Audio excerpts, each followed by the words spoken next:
Hello, hello, and welcome to the last Coalesce session in this room. My name is Andrew Tom. I'm a senior data analyst at DBT Labs and also your MC for this session.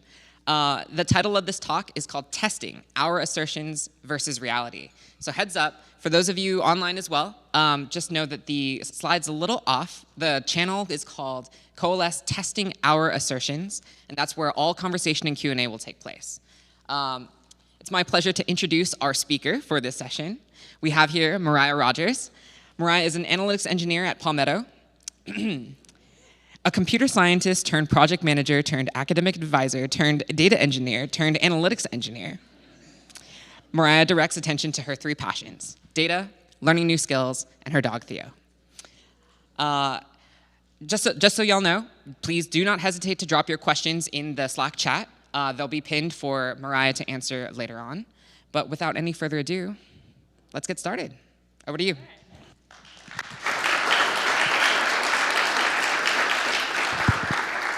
Can you hear me? All right. Hello, everyone. For those of you online, you can't tell the room is full. I'm astonished. Thank you all so much for coming. I'm going to be talking about testing. So like Andrew mentioned, I'm Mariah. I'm an analytics engineer, and I work in solar energy at a company called Palmetto on the core data team. And I'm on Twitter, if you're into that sort of thing. So I want to start off by defining a term that I'm going to be using a lot throughout the session, which is that of a broken test. So a broken test is when an assumption that you've made about your data and codified into a test statement that you validate as true or false no longer matches the reality of your data. So, does this look familiar to anyone? Let's start off with a brief show of hands. How many of you have ever been personally victimized by a DBT test failing in production in the middle of the night? All right, many of you, me too. Well, was it ever, maybe by chance, due to an upstream data quality issue in the production tool that you, presumably not a software engineer, couldn't fix? If you answered yes, then congrats. You've got a bad case of the broken test.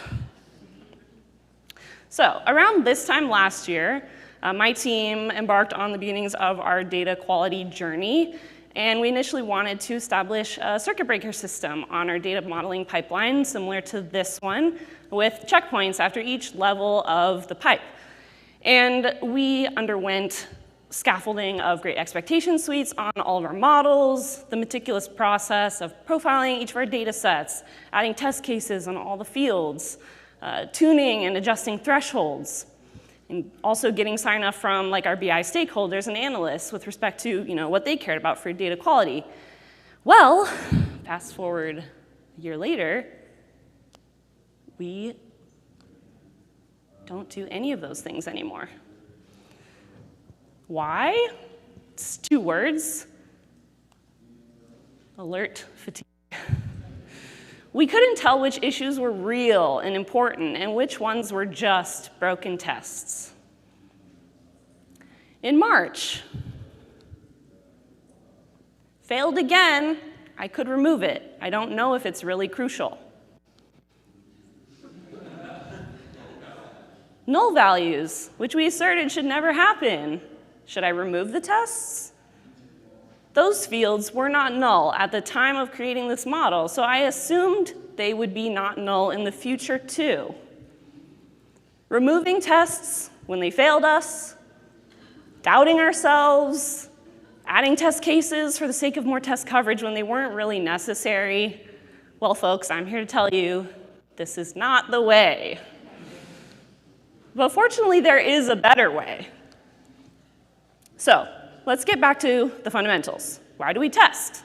Why was the testing feature created in DBT to begin with? And what should testing allow us to do? As I've always thought to understand it, testing is a borrowed best practice from the discipline of software engineering. And they help us to determine accuracy and validity of our code by allowing us to compare the results we expect to see with the results we actually see. But is this really what DBT testing provides for us? In the DBT docs, I found this statement. SQL can be difficult to test since the underlying data is frequently changing. DBT provides a way to improve the integrity of the SQL in each model by making assertions about the results generated by the model. Now, this may prove to be controversial. We'll see how many of you walk out. But I would like to challenge the statement and say you cannot implicitly improve the integrity of the SQL in your model by making assertions about its generated results. Why? Because of this. SQL can be difficult to test because your underlying data is frequently changing.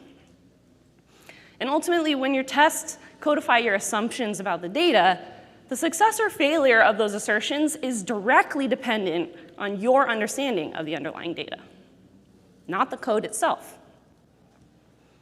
So, what do? We need to test our code without testing our data. So, according to an analytics engineering guide for data testing, which is also published on DBT's website, there's 3 ways in the current framework for testing data models in DBT that a test might fail. Number 1, the SQL in the model didn't do what you intended it to do. Number 2, an assumption about your source data is incorrect. And number 3, an assumption about your source data that was true once upon a time is no longer true.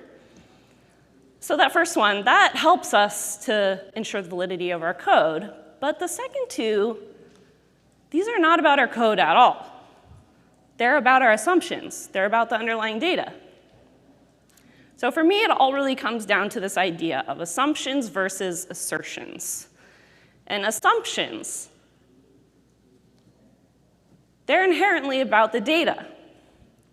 We have some understanding about how our how our data should look and feel, what its shape is, what expected values should be coming out.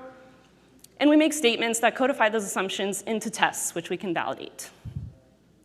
But assertions, in my opinion, should be statements we make about how our code should behave. And what does this mean practically?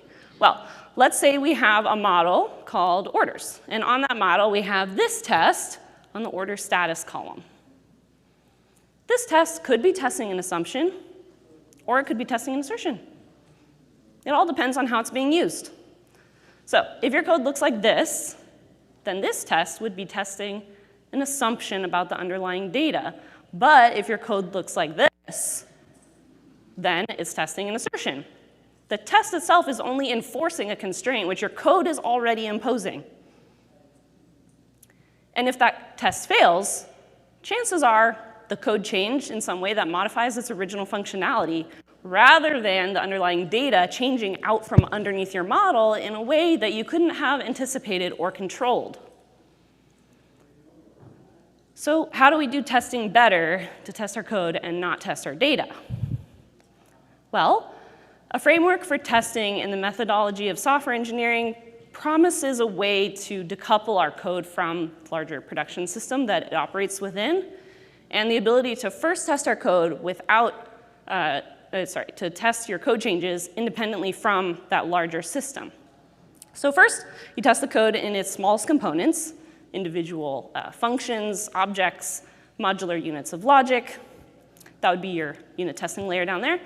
Then you test how all of those individual components fit and work together. That's integration. Finally, you test how your code changes, integrated together, operate within that larger system.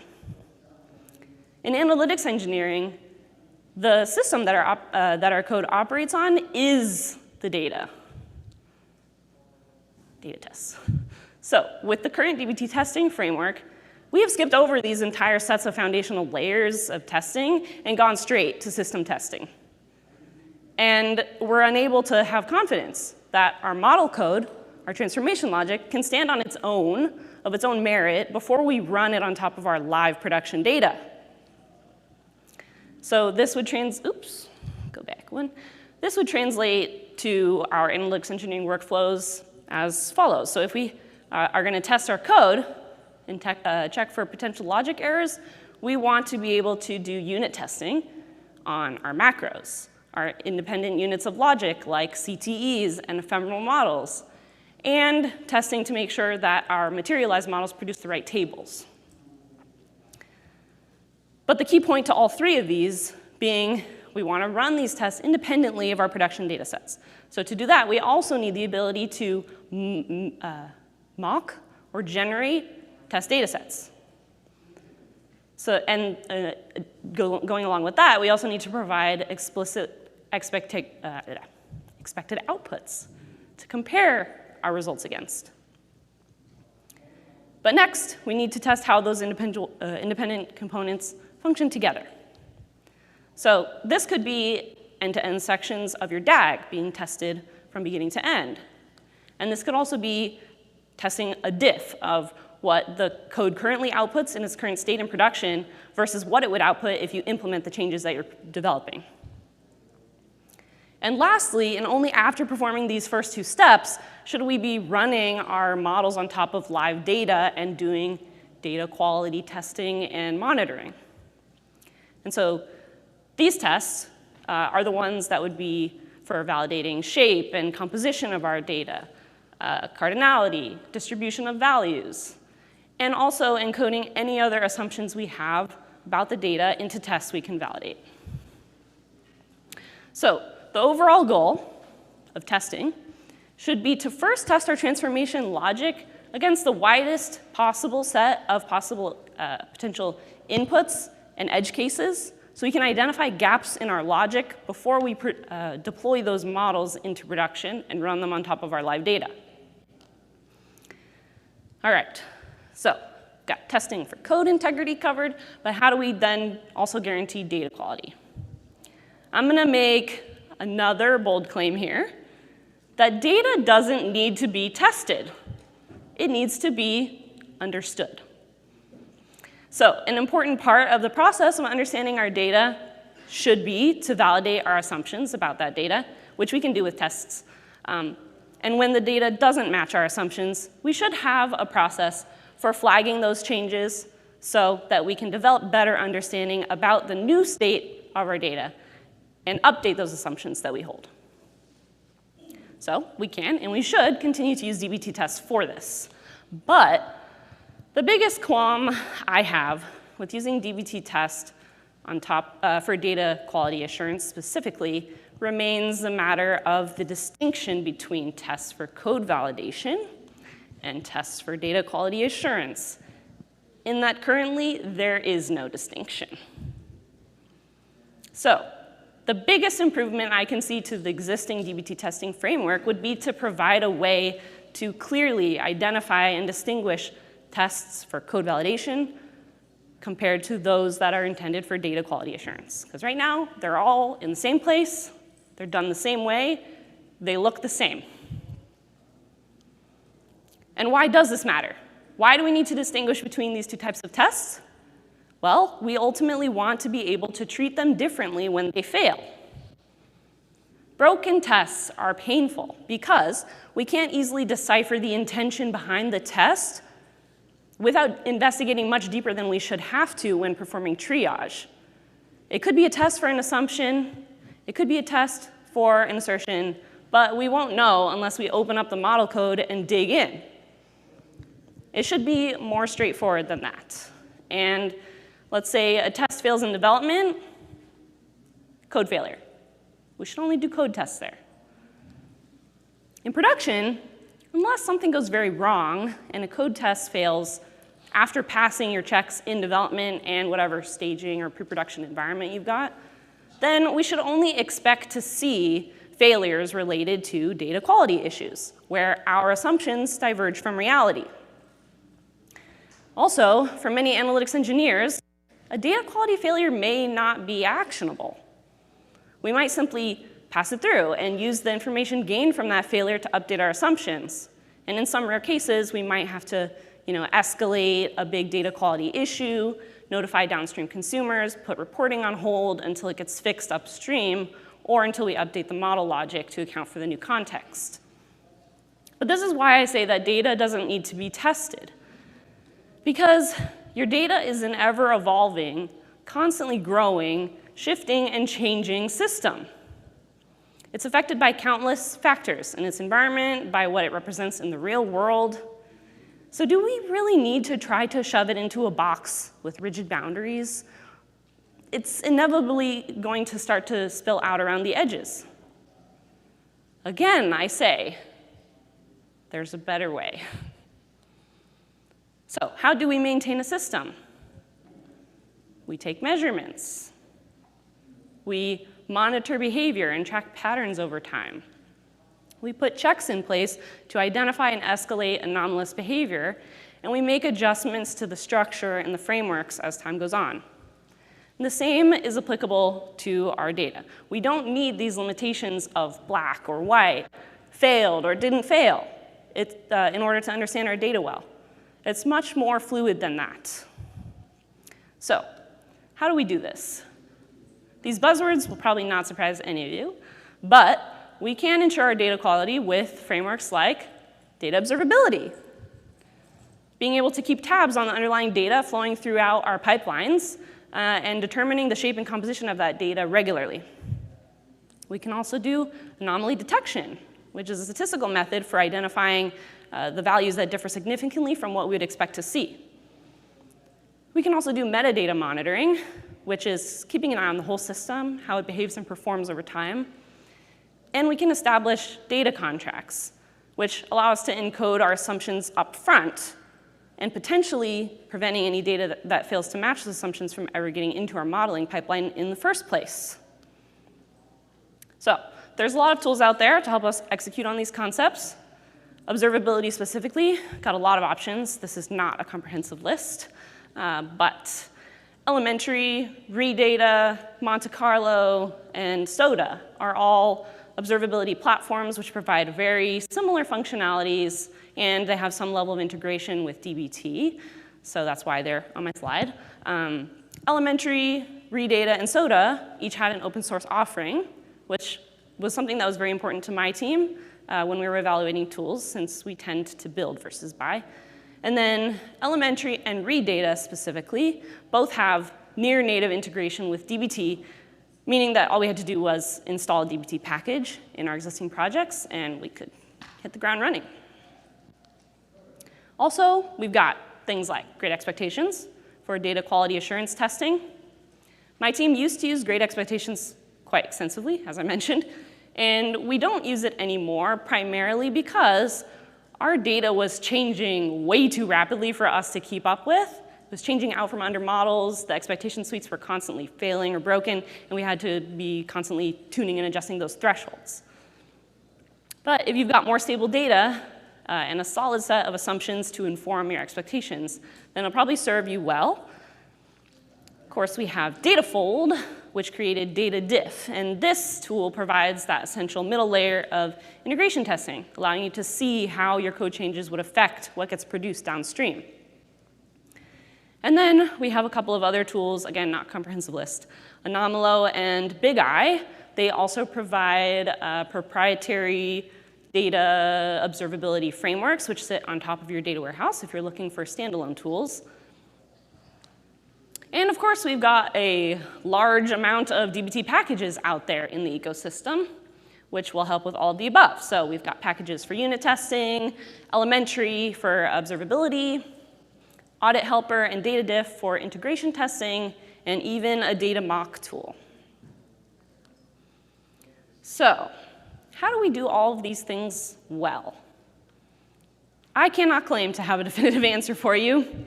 But my team has been working on these things for the past year, thinking about these questions, so I can share our current approach. We decided to adopt a framework for data observability, and we went with Elementary. They're open source, they have a dbt package that's really simple to add to your project, and they have a CLI tool and a UI that you can use for a bunch of other features. Beyond just the models and tests provided by the dbt package. So we chose Elementary for a few key reasons. Of course, the data quality monitoring and anomaly detection features. They also have logging of our dbt run and test execution results into a table in our data warehouse, so we can perform metadata monitoring on those in addition to the data quality monitoring on the actual data sets. They provide near-native integration with DBT, meaning that those quality monitors and anomaly detection features are as simple as adding a DBT test to your YAML file. Then they also provide the capability to send Slack alerts for specific failing records and show the data that's failing in your Slack channel, and more around metadata monitoring that my team has yet to take advantage of, but we cannot wait to use it, and they're constantly adding new stuff all the time. Beyond elementary for data observability, we also restructured a bit about how we handle testing and specifically failures. So, as an attempt to resolve that lack of distinction between code tests and data quality tests, we implemented basic tagging on our tests, which allow us to label them as one or the other or both. This is an example of a test that's been tagged audits, which we use as the term for data quality monitoring tests. So we also decided to turn off our failure alerting in PagerDuty. Yeah, completely off. We default to no alerting on failures. They do get sent to the Slack channel, but our on-call doesn't have to get up in the middle of the night to fix issues. Now our failures create JIRA tickets, which we address during business hours, and this may not work for everyone, but it works really well for us. And we also have a new process, a people process, that allows us to assess the severity of the failures that we're seeing on these JIRA tickets and say, is this something that we would really care to know ASAP next time? And tag it as one of those types of tests. And then, in the future, if it failed again, PagerDuty would let us know. That's that. Lastly, we turned off DBT tests on our production modeling pipeline. So we still run DBT tests in production. We have to. Now we're using it as our primary method for data quality assurance monitoring with elementary. But we put it in a separate DAG from the one that builds our models, so that if a test fails, it doesn't prevent anything downstream from getting into the reports. If run fails, it will still fail. So we still have alerts for that. You're probably thinking at this point, if all these things are already possible, if all these tools already exist, then what's the problem? Why am I telling you all of this? Well, we have a problem, an equity problem. So everyone I've ever spoken to that's implemented unit tests has given me a different answer for how they implement them. Some folks use run operation to run unit test macros. Some folks will use conditional statements in their macro execution blocks to do different things in development versus production. Some people will override ref, which seems really scary to me, but they will do that to swap between test data sets in dev and production data sets in prod. And the problem is we can't all do these things. And I mean by that, there's a gap in equity of access to these more complicated setups for making these custom solutions work. I believe that I read somewhere one time that something like only 30 to 35% of all DBT projects even use the DBT testing feature. So first we have to get everyone testing, that's for certain, but then for them to have to figure out how to hack the DBT core feature set to make these more complicated setups work, to implement these advanced practices, the barrier to entry is just far too great for most analytics engineers out there. Also, there's a ton of different ways to implement the practices. Like you saw on the slide with the DBT packages, there were 2 packages with like the same name that both do unit testing. And I can almost guarantee you they implement it differently. So this by itself doesn't solve the problem. How do we solve the problem? I believe that we need these advanced practices as native functionality in DBT. Or at least as natively as just installing a package, but not needing any additional complicated frameworks to set up in addition. So in this regard, many of the existing solutions might work for us, but that alone also doesn't solve the problem. We still have too many different solutions to manage and choose between. So we also need to be standardizing on common practices outlined by the community, us, the practitioners. And these practices, The unit testing, mocked data sets, testing integration of our models with the existing code, and some aspects of the data quality assurance, these practices should be our best practices, documented, shared, and promoted by the whole community. But personally, I still believe that the improvements to the testing functionality, which will facilitate better best practices, still belongs in DBT natively because DBT is where the practitioners are. I still have some open questions about how various constructs might affect everything I've just said in the near future. A lot of the green testing assumptions, which change or break frequently, could be resolved with the rise of the use of data contracts, which I mentioned previously. I know, hot topic right now.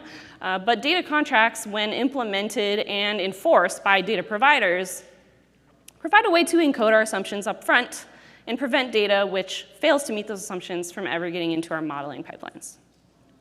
My team is hopefully going to give data contracts a spin with our product teams this year, so maybe next year I can report back. Also, Python models. These might solve a lot of our problems with code validation testing because unit tests and data mocking are pretty hard to do in SQL, but they're pretty easy to do in Python. There's a lot of history there, a lot of best practices, and a lot of tooling and packages that already exist in Python that might be available for our use cases as well.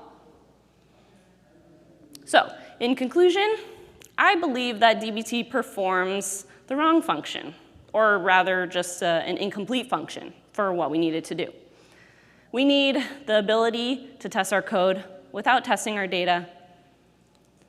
We need independent frameworks for performing code validity testing and data quality monitoring. And we need to develop shared standards for performing each of these objectives. And these are ambitious goals, but I think we can do it. I look forward to working with you all to achieve them. Thank you.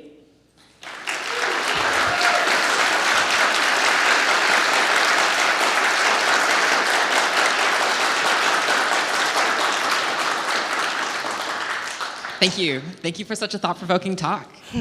Thank you all, for those in the room and those of us online, for joining us.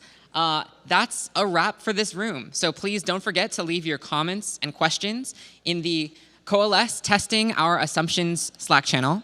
And for those of you in person, please check the agenda for other events happening tonight. Don't forget to RSVP. And to everyone else and those of us online, see you in the next day. Cheers.